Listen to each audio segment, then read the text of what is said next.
17 വർഷം മുമ്പ് പ്രണയിച്ച് വിവാഹം കഴിച്ചവർ, 2 കുട്ടികളുമൊത്ത് സന്തോഷത്തോടെ കഴിഞ്ഞവർ. ഈ സന്തോഷകരമായ ദാമ്പത്യത്തിൽ വില്ലനായത് അയാളുടെ സങ്കല്പത്തിലെ ആൺസുഹൃത്തായിരുന്നു. അതോ 2 മക്കളുമൊത്ത് കഴിഞ്ഞിരുന്ന ആ കുടുംബത്തിൽ ആ ദമ്പതികൾക്കിടയിൽ മൂന്നാമതൊരാൾ കടന്നു വന്നിരുന്നു. എല്ലാവരോടും വളരെ നല്ല പെരുമാറ്റമായിരുന്നു അയാളുടേത്. നാട്ടിലെ എല്ലാ പരിപാടിക്കും സജീവമായിരുന്നയാൾ. അതായിരുന്നു നാട്ടിലുള്ളവർക്കും അയൽപക്കക്കാർക്കും അറിയാവുന്ന സജീവൻ. പക്ഷേ കൊലപാതക വിവരം പുറം ലോകമറിഞ്ഞപ്പോൾ എല്ലാവരും ഒരേ സ്വരത്തിൽ ചോദിച്ചത് സജീവൻ തന്നെയാണോ ഇത്തരമൊരു കാര്യം ചെയ്തത് എന്നായിരുന്നു.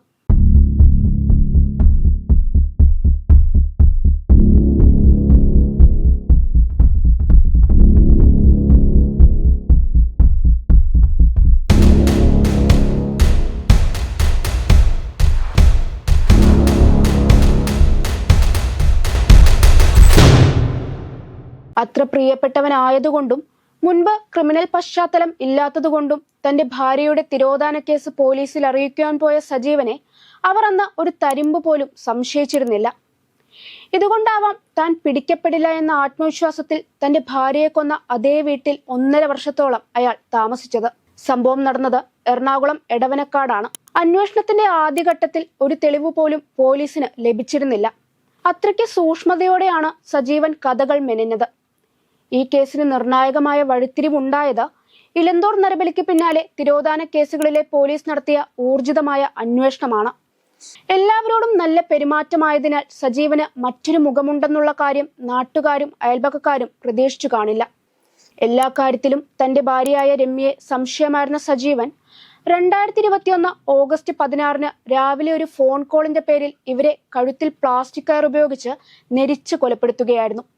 ഇവരുടെ മക്കൾ ആ സമയം വീട്ടിൽ ഉണ്ടായിരുന്നില്ല. മൃതദേഹം മക്കൾ കാണാതെ മാറ്റിയ സജീവൻ രാത്രിയോടെ എടവനക്കാട് തന്റെ വാടക വീടിന്റെ പോർച്ചിനോട് ചേർന്ന് മൃതദേഹം കുഴിച്ചിട്ടു. തന്റെ മക്കളെ അമ്മ മറ്റൊരാളോടൊപ്പം പോയെന്ന് അയാൾ പറഞ്ഞ് വിശ്വസിപ്പിച്ചു. ഇത് പുറത്തു പറഞ്ഞാൽ നാണക്കേടാണെന്ന് പറഞ്ഞ സജീവൻ അമ്മ ബംഗളൂരുവിൽ ബ്യൂട്ടീഷ്യൻ കോഴ്സ് പഠിക്കാൻ പോയെന്ന് പറയാൻ മക്കളോട് ആവശ്യപ്പെട്ടു. കൂടാതെ രമ്യയെ അന്വേഷിക്കുന്നവരോട് സജീവൻ ഇതേ കാര്യം തന്നെ ആവർത്തിച്ചു. കുട്ടികൾ വീട്ടിൽ വരുന്ന സമയത്ത് രമ്യയുടെ സഹോദരൻ അമ്മ എവിടെയെന്ന് കുട്ടികളോട് അന്വേഷിച്ചിരുന്നു. അങ്ങനെ അവസാനം കുട്ടികൾ തങ്ങളുടെ അമ്മാവനോട് കാര്യം പറയുന്നു. അമ്മ വിളിക്കാറില്ലേ എന്നും പഠനകാര്യങ്ങൾ തിരക്കാറില്ലേ എന്നും അയാൾ കുട്ടികളോട് ചോദിക്കുന്നു. മൂത്ത കുട്ടിയുടെ സ്കൂൾ അഡ്മിഷൻ തുടങ്ങിയിരുന്ന സമയമായിരുന്നു അത്. ആ സമയത്ത് പോലും രമ്യ കുട്ടികളെ വിളിച്ചില്ല എന്ന് പറഞ്ഞത് സഹോദരനെ ചില സംശയങ്ങൾ ഉണർത്തി. തന്റെ 2 മക്കളെയും എല്ലാ കാര്യങ്ങളും ആദ്യമേ നല്ലതുപോലെ പറഞ്ഞു പഠിപ്പിച്ചിരിക്കുകയായിരുന്നു സജീവൻ. അതുകൊണ്ട് സംശയം തോന്നാനുള്ള സാഹചര്യം തന്നെ ഉണ്ടായിരുന്നില്ല. അങ്ങനെ മാസങ്ങളോളം രമ്യയുടെ സഹോദരങ്ങളെയും കുടുംബക്കാരെയും സജീവൻ അതിവിദഗ്ധമായി കബളിപ്പിച്ചു. ശേഷം സഹോദരിയെ കാണാതായതിനെ തുടർന്ന് രമ്യയുടെ സഹോദരനും കുടുംബവും ചേർന്ന് ഞാറക്കൽ പോലീസിൽ പരാതി നൽകി. രമ്യ ഒരു ബ്യൂട്ടീഷ്യൻ കോഴ്സ് പഠിക്കാൻ വേണ്ടി ബാംഗ്ലൂരുവിലേക്ക് പോയതാണ് എന്നും പിന്നീട് മറ്റൊരു യുവാവുമായി പ്രണയത്തിലായി എന്നും അവിടെ നിന്ന് ഇരുവരും ഒളിച്ചോടി വിദേശത്തേക്ക് കടന്നു കളഞ്ഞു എന്നുമായിരുന്നു സജീവൻ പറഞ്ഞത്. രമ്യയെക്കുറിച്ച് ഒരു വിവരവുമില്ലാതായതോടെ 6 മാസത്തിന് ശേഷം സഹോദരൻ പോലീസിൽ പരാതി നൽകിയതിന് പിന്നാലെ സജീവനും പരാതിയുമായി എത്തി. ഈ സമയം മുതൽ ഇയാളെ പോലീസ് നിരീക്ഷിച്ചു വരികയായിരുന്നു. എന്നാൽ കാണാനില്ല എന്ന പത്രപരസ്യം നൽകി സജീവൻ വീണ്ടും മറ്റുള്ളവരുടെ കണ്ണിൽ പൊടിയിട്ടു. ഈ സമയം രാജ്യത്തെ ഞെട്ടിച്ച ഇലന്തൂർ നരബലിക്ക് പിന്നാലെ കാണാതായിട്ടുള്ള സ്ത്രീകൾക്ക് വേണ്ടിയുള്ള തിരച്ചിൽ പോലീസ് ഊർജിതമാക്കിയതായിരുന്നു. മാധ്യമങ്ങളിൽ നിന്നും പോലീസ് നടത്തുന്ന തിരച്ചിൽ വിവരം അറിഞ്ഞ സജീവൻ ആദ്യമൊന്ന് പേടിച്ചുവെങ്കിലും തന്നെ സംശയിക്കാൻ ഇടയില്ല എന്ന വിശ്വാസം അയാൾക്കുണ്ടായിരുന്നു. സജീവൻ രണ്ടാമതൊരു വിവാഹത്തിന് പോലും തയ്യാറെടുത്തിരുന്നു. പക്ഷെ ദൈവത്തിന്റെ ഒരു കയ്യൊപ്പ് ഈ കേസിൽ എവിടെയോ പതിഞ്ഞിരുന്നു.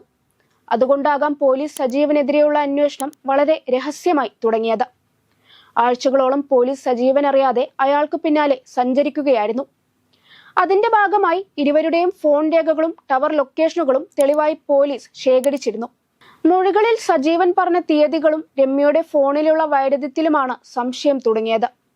തുടർച്ചയായ ചോദ്യം ചെയ്യലിൽ പിന്നീടും ചേർച്ചയില്ലായ്മ വന്നതോടെ പോലീസിന് ചിത്രം ഏകദേശം വ്യക്തമായി. പിന്നീട് വലിയ ഞെട്ടലോടെയാണ് സജീവനിലെ ആ കൊടും കുറ്റവാളിയെ നാട്ടുകാർ അറിയുന്നത്. ഭാര്യയുടെ ഫോണിലേക്ക് നിരന്തരമായി വരുന്ന കോളുകളാണ് തുടർ പ്രശ്നങ്ങൾക്ക് വഴിയൊരുക്കിയതെന്നാണ് സജീവൻ അറസ്റ്റിന് ശേഷം പോലീസിന് നൽകിയ മൊഴി. നഗരത്തിലെ ഒരു സൂപ്പർ മാർക്കറ്റിലെ ജീവനക്കാരിയായിരുന്നു രമ്യ. കാണാതായപ്പോൾ 36 വയസ്സായിരുന്നു ഇവരുടെ പ്രായം. ജോലിയോടൊപ്പം തന്നെ പഠനവും ഇവർ മുന്നോട്ട് കൊണ്ടുപോയിരുന്നു. സ്വന്തമായി വീട് പണി തുടങ്ങിയെങ്കിലും വർഷങ്ങളായി ഇത് പൂർത്തിയാകാതെ കിടക്കുകയാണ്. വർഷങ്ങളായി വാടക വീട്ടിലാണ് താമസം. കൃത്യം നടത്തിയ ശേഷം ഇയാൾ മക്കളോടൊത്ത് ഇതേ വീട്ടിൽ തന്നെയായിരുന്നു താമസിച്ചത്. ഭാര്യയെ കൊന്ന വീട്ടുമുറ്റത്ത് കുഴിച്ചിട്ട് ഒന്നും അറിയാത്തതുപോലെ സജീവൻ നടന്നെന്ന വാർത്ത കേട്ട് ഞെട്ടിയിരിക്കുകയായിരുന്നു എടവനാട്ടുകാർ. ജിത്തു ജോസഫിന്റെ ദൃശ്യം സിനിമയിലെ സമാന രീതിയിലുള്ള കൊലപാതകമാണ് വൈപ്പിനിലെ എടവനക്കാടും നടന്നത്. തന്റെ നേർക്ക് സംശയത്തിന്റെ നിഴൽ വീഴാതിരിക്കാൻ അയാൾ നടത്തിയ തയ്യാറെടുപ്പുകളും നീക്കങ്ങളും വളരെ വിദഗ്ധമായിരുന്നു. ഇവിടെ എടുത്തു പറയേണ്ട ഒരു കാര്യം പഴുതടച്ചുള്ള പോലീസിന്റെ അന്വേഷണമാണ്. ഈ അന്വേഷണമാണ് കേരളീയ സമൂഹത്തിന് മുമ്പിൽ സജീവൻ എന്ന ക്രിമിനലിനെ എത്തിച്ചത്.